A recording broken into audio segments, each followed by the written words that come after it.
Lost Generation, 1883 to 1900. The Lost Generation watched millions die for nothing, and they knew it was for nothing. These were the young men sent into World War I. They charged through trenches, breathed mustard gas, watched friends dissolve into mud. And for what? Some archduke got shot. Empires wanted more land. Old men in capitals drew lines on maps while young men became statistics. Before the war, they believed in progress, in civilization, in the idea that things were getting better, that institutions meant something, that sacrifice had purpose. The war killed all of that. Not just the soldiers, the belief itself.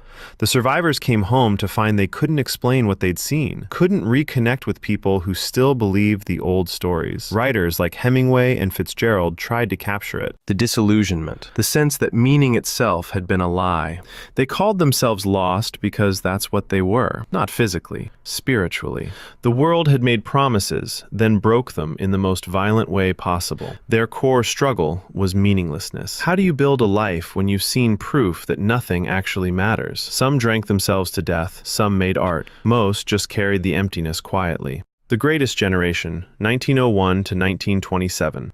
The Greatest Generation didn't have time for existential crisis. They were too busy trying not to die. Their childhood was the Great Depression. Not money was tight depression, actual starvation, families torn apart, kids watching their parents break down because there was no food, no work, no hope. They learned early that survival isn't guaranteed, that everything can disappear overnight. Then, just as things started recovering, World War II. Except this time, the stakes were even clearer. Fascism spreading across Europe, Pearl Harbor in flames. This wasn't some abstract dispute over borders. This was obvious evil that needed stopping. So they went. 18-year-olds storming beaches, women running factories, everyone sacrificing because the alternative was unthinkable. And here's what defined them. They didn't complain. Couldn't afford to. When your choices are fight or lose everything, you fight. When your choices are work or starve, you work. Therapy wasn't an option. Processing emotions wasn't an option. You just endured. The Silent Generation, 1928 to 1945.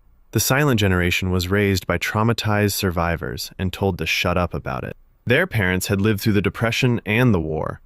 Their parents had learned that emotions were dangerous, that vulnerability got you killed, that the only way forward was to conform, work hard, and never make waves. So that's what they taught their children. Keep your head down. Don't question authority. Don't express feelings. Don't be different. Just fit in, follow the rules, and maybe you'll be safe. This generation came of age during McCarthyism, when having the wrong opinions could destroy your career. When conformity wasn't just encouraged, but enforced. Speaking up meant risk. Staying silent meant survival. So they stayed silent. They took the corporate jobs. They moved to the suburbs. They buried whatever didn't fit the mold. Men couldn't be emotional. Women couldn't be ambitious. Everyone played their role. Their struggle was repression.